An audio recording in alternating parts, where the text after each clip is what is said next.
This podcast is brought to you by Australia's LGBTQIA+ community media organisation, Joy. Keep Joy on air by becoming a member, a subscriber or donate. Head to joy.org.au. Joy, a diverse sound for a diverse community. Hey you! Yeah, you! On the job site! Did you know that over half of the people who listen to Joy are allies of the LGBTIQ+ community, just like you?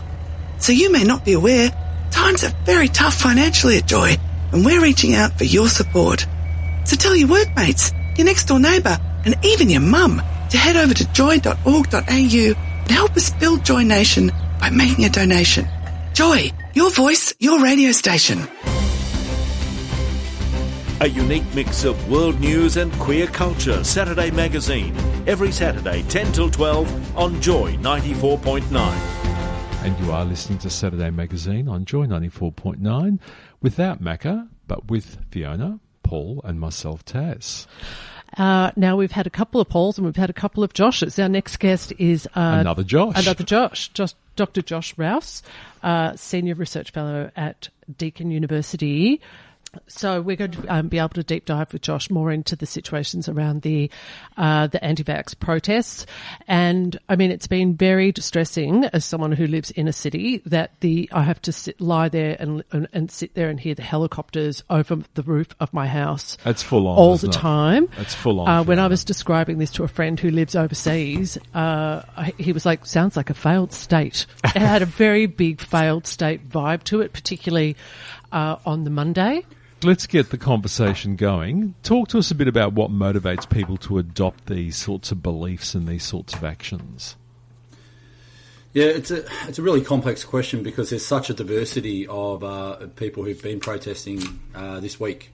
What we have seen, it's important to place it on a continuum. You know, over the last 5 or 6 years, we've seen the emergence of the Australian far right and the various disparate groups that have formed, everything from the True Blue Crew and Patriots Front right through to the Lad Society and their evolution into the National Socialist Network. So there's been a wide variety of far-right groups forming and active. But then over the last 18 months, we've seen these freedom protests, in inverted commas, and we've seen a number of people from different backgrounds sort of becoming affiliated with those. Around the fringes, we've seen the far right, but we've also seen anti-vaxxers, conspiracy theorists, and others. And over time, that's evolved. So it dissipated when the lockdown sort of ended earlier this year, and it's reformed with a particularly vigorous activist bent to it. They're very active online. And so you might argue that some people, ordinary people who've been put out of work who are upset, that's their line. But there are a lot of activists, a lot of known far right wingers associating with these groups, seeking to steer the conversation and the form of activism and violence that we've seen. But am I hearing you say that this cuts across a much broader sector? So what about the left? I mean, you've talked about the far right, but you know, when I've seen elements of, say, I'm not quite sure what the right term is, but perhaps people who are more sort of aligned with spirituality and nature, who also adopt a sort of an anti-vax stance. That's being very kind of unfair for people who are actually into nature and spirituality. I don't know how to describe them really. Hippies maybe. Yeah.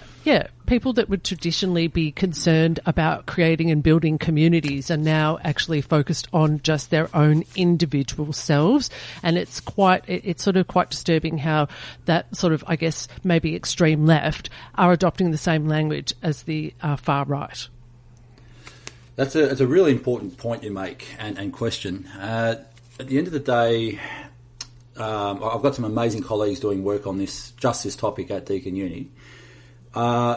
What we've seen is a militant wellness sort of sphere emerge, where people are actively and aggressively resisting vaccinations.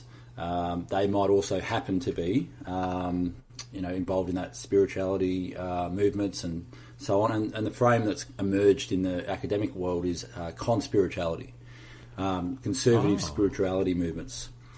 So there's some really interesting work, and I don't pretend to be an expert on that space, but we do know that they're not necessarily left-wing. They're actually quite capable of being drawn into that alt-right orbit. We've seen people like Pete Evans, who lost a lot of sponsorship for displaying signs and insignia identified with the alt-right and the far-right. And so they're not necessarily left-wing. These are often quite attuned to alt-right and far-right ideas and online material. Josh, I have been also interested in the international, in the involvement of international organisations in actually creating the protests that we see here in Melbourne, and how there's been a lot of these images of all of the the protesters on the Westgate Bridge, and they're being beamed around the world, and sort of presenting this as some sort of incredible win for the far right, because there's a lot of international components to this as well. Yeah, you're absolutely spot on. This is a transnational movement, and it taps into the emergence, really, over a prolonged period of time of global populism and global right-wing populism.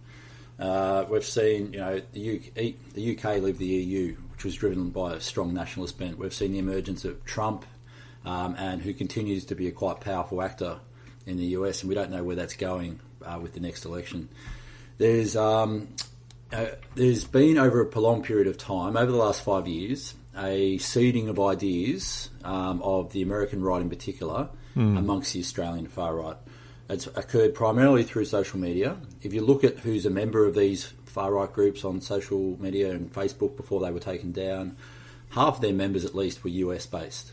There's a strong appropriation of libertarian language, so liberty, tyranny, freedom, and so what we're seeing now over the last couple of days, it's a new development, is that mainstreaming. We're seeing Australian far right or libertarian and that broad right actor appear on mainstream American television through Fox News and so on as well.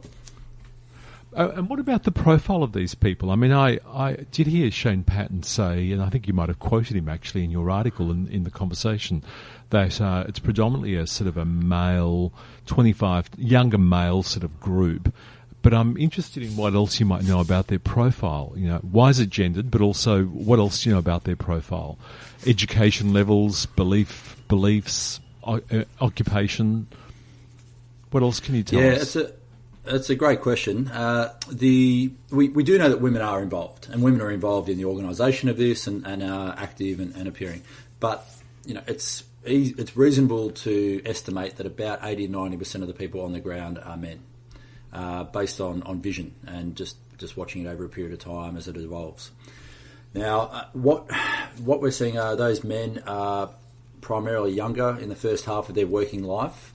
The estimate from the police commissioner was 25 to 40. There are some younger men, but really it's primarily a blue collar worker, primarily likely someone who's been out of work throughout the lockdown on and off, who's potentially working in precarious employment, who might be tapped into various multicultural and ethnic sort of discourses about the vaccines and about freedom, because there are certain multicultural communities that are particularly strong in this.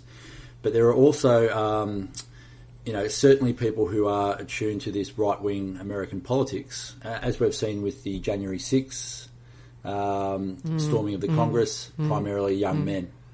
When we look at the UK and Europe, who's protesting in the streets and really being active for the far right, it's young men. We have a question here from a listener. Do they realise that they are being selfish? I'm not sure what you think about that question. It seems so simple, the level of selfishness that is occurring, considering how hard in Victoria we have worked and have to continue to do so. Look, from a personal and subjective point, it's a pretty self-evident answer. Of course they are.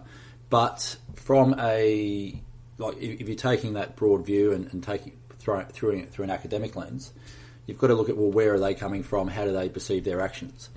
They perceive themselves as standing up. They actually consciously and strongly believe that they are standing up for Australia, that they're working on behalf of the silent majority. They believe that what they're doing is upholding freedom in this country. Now, obviously that's a a pretty flawed view. But that's what they actually believe, and that's why they're out there every day protesting the way they are.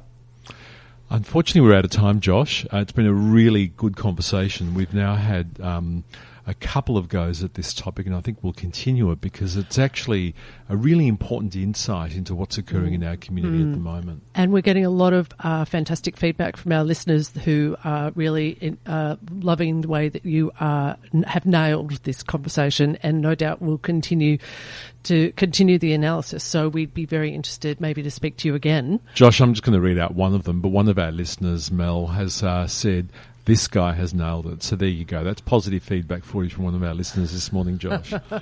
Thank you. Thanks for the invite. Really enjoyed the chat. Yeah, no, thank you very much. That was Dr. Josh Roos from Deakin University, who's a bit of an expert in this space. Saturday Magazine, every Saturday from 10 until noon on Joy 94.9. Thanks for listening to another Joy podcast brought to you by Australia's LGBTQIA+ community media organisation, Joy. Help us keep Joy on air. Head to joy.org.au. Joy, a diverse sound for a diverse community.